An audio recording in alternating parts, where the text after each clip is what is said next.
Baik, assalamualaikum warahmatullahi wabarakatuh. Eh, di sini saya akan mencoba menjawab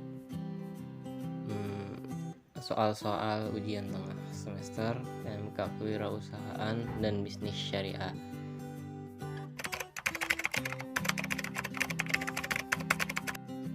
Pertama, menurut Joseph Schumpeter, menurut dia, entrepreneur as the person who destroys the existing economic order by introducing new product and service, by creating new form of organization, or by exploitation new raw material.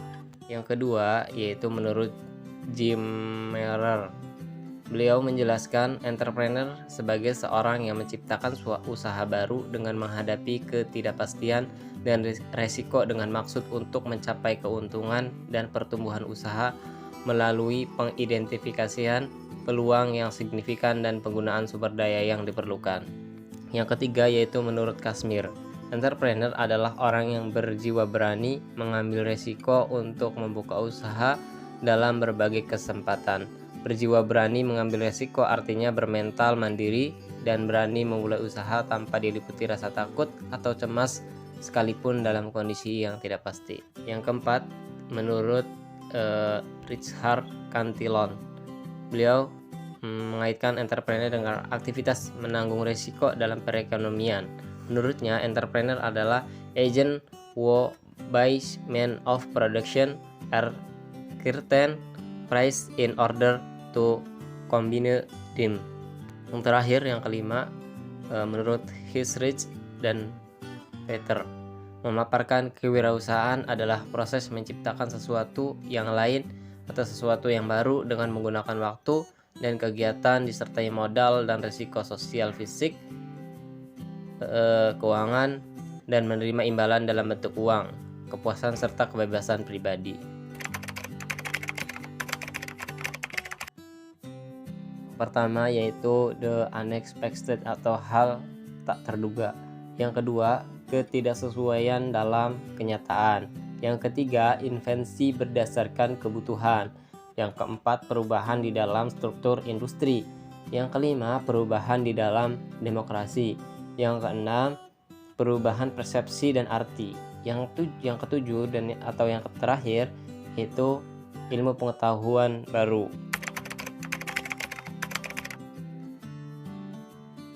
Pendekatan makro. Pendekatan makro menjabarkan faktor-faktor yang mempengaruhi sukses gagalnya suatu entrepreneurship.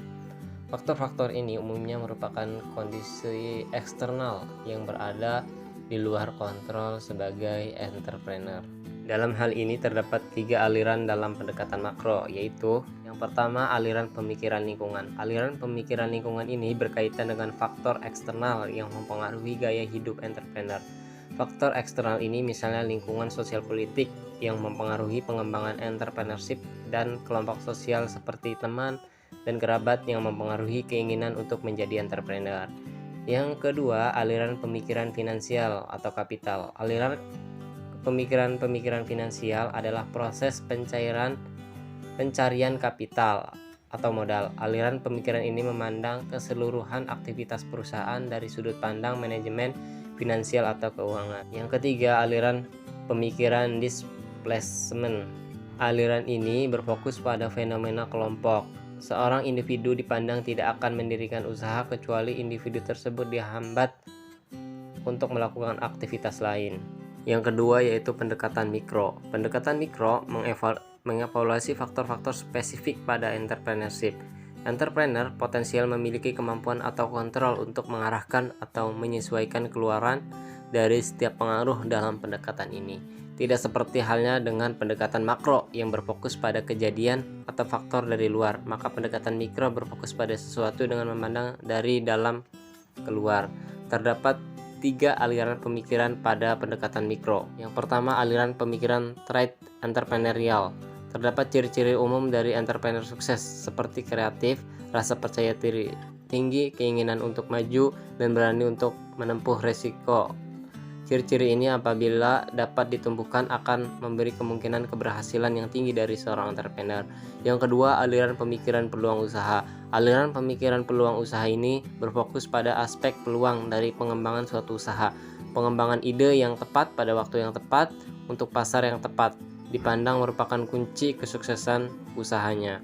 Yang terakhir yaitu aliran pemikiran formulasi strategis. Aliran pemikiran ini berpendapat bahwa proses perencanaan merupakan bagian terpenting dalam pengembangan suatu usaha. Formulasi strategi merupakan hasil dari gabungan elemen unik yang terdiri dari pasar, orang, produk, dan sumber daya yang unik.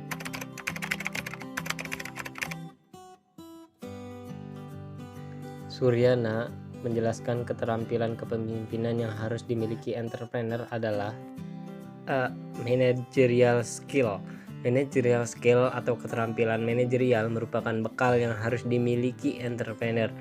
Seorang manajer harus mampu menjalankan fungsi-fungsi perencanaan, pengorganisasian, dan pengawasan agar usaha yang dijalankannya dapat mencapai tujuan yang diinginkannya. Yang kedua yaitu conceptual skill.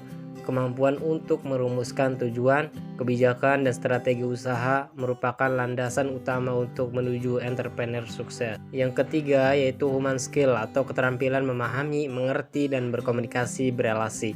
Supel, mudah bergaul, bersimpati kepada orang lain adalah modal keterampilan yang sangat mendukung menuju keberhasilan usaha.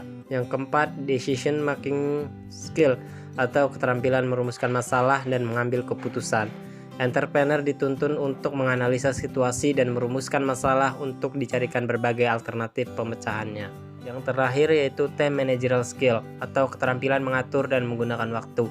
Seorang entrepreneur harus terus belajar mengelola waktu secara efektif dan efisien karena melalui keterampilan mengelola waktu dapat memperlancar pelaksanaan pekerjaan dan rencana-rencana yang telah dibuat.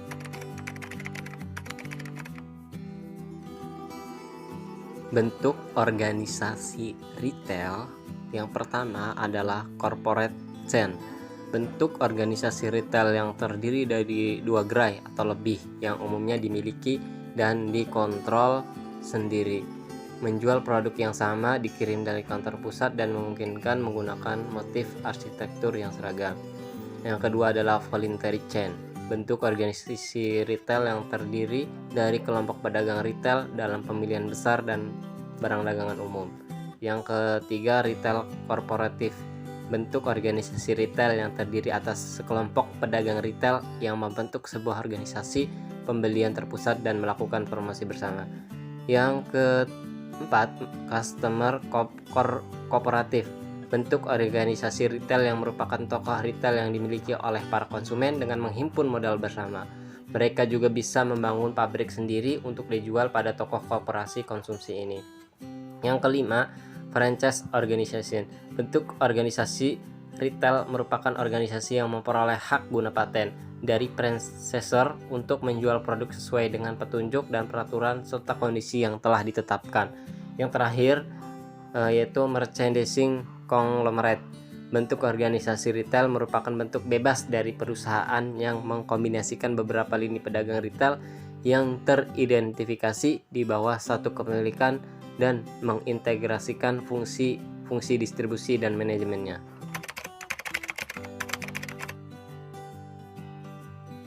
Yang pertama yaitu menyatakan bahwa Anda sebagai pemilik dan pemegang inisiatif dalam membuka usaha baru. Anda yakin akan keberhasilan usaha tersebut dan Anda juga harus meyakinkan pihak lain tidak akan mengalami kerugian apabila melakukan kerjasama. Dengan adanya bantuan kerjasama dari berbagai pihak, maka diharapkan usaha akan maju dengan pesat. Yang kedua, mengatur dan membentuk kerjasama dengan pihak-pihak lain atau badan usaha lain yang sudah ada dan saling menguntungkan, misalnya dari produsen yang dapat diharapkan memasok barang buat usaha ataupun perusahaan-perusahaan yang lebih besar memberikan pekerjaan atau kontrak yang dapat dikerjakan oleh perusahaan Anda. Yang ketiga, rencana juga dapat mengundang orang-orang tertentu yang potensial atau mempunyai keahlian untuk bergabung bekerja sama. Mungkin saja Anda memerlukan orang-orang yang mempunyai kemampuan untuk menduduki posisi kunci dalam usaha Anda. Namun tetap waspada dan berhati-hati menerima orang-orang tertentu yang dapat saja menjerumuskan usaha Anda. Yang keempat, rencana usaha juga berguna untuk melakukan merger dan akuisisi. Misalnya jika Anda menjual usaha Anda kepada pihak lain, maka pihak lain tersebut harus membaca rencana usaha Anda, atau mungkin juga Anda ingin membeli usaha lain, maka rencana usaha yang Anda susun dapat memberi keyakinan kepada pihak yang usahanya mau diakuisisi. Yang terakhir, yang kelima, yaitu rencana usaha bertujuan untuk menjamin adanya fokus tujuan dari berbagai personil yang ada dalam perusahaan, sebab perusahaan akan bertumbuh makin lama makin kompleks, sehingga rencana usaha menjadi kompeten yang sangat penting bagi setiap pihak yang berkepentingan untuk tetap berpijak pada arah yang benar.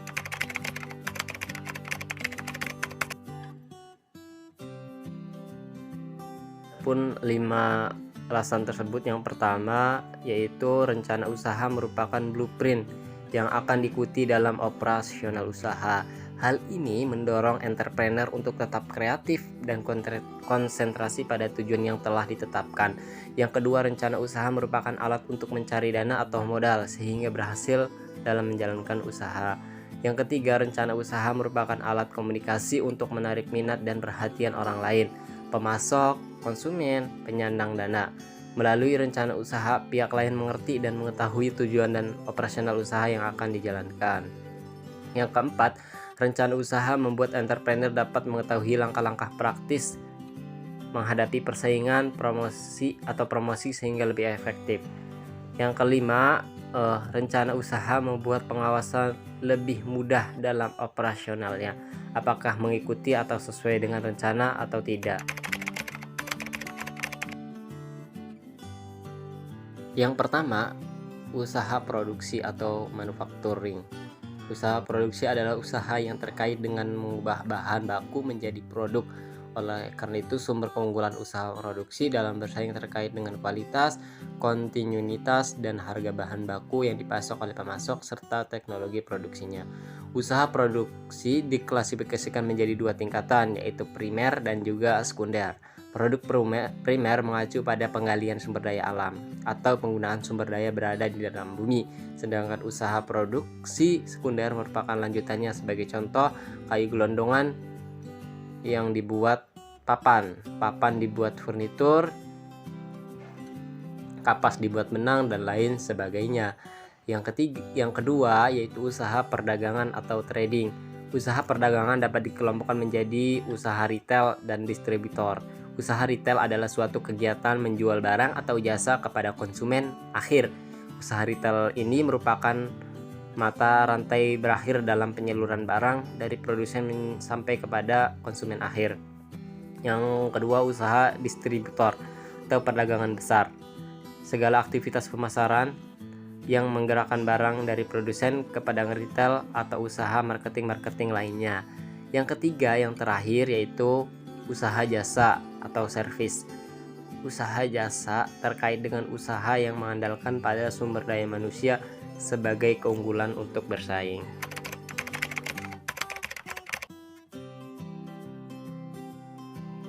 Yang pertama, kemampuan merumuskan kemampuan hidup atau usaha. Dalam merumuskan hidup atau usaha memerlukan kemauan pada diri sendiri. Yang kedua, kemampuan motivasi diri, yaitu untuk melahirkan tekad kelahiran yang sangat besar. Yang ketiga, kemampuan berinovasi yang melahirkan kreatif, dan setelah dibiasakan berulang-ulang akan melahirkan motivasi. Yang keempat, kemampuan membentuk modal material, sosial, dan intelektual. Yang kelima, kemampuan mengatur waktu dan membiasakan diri untuk selalu tepat waktu dalam segala tindakan melalui kebiasaan dan tidak menunda pekerjaan. Yang keenam, kemampuan mental yang dilandasi agama. Yang ketujuh, yang terakhir, kemampuan membiasakan diri dalam mengambil hikmah dari pengalaman yang baik maupun menyakitkan.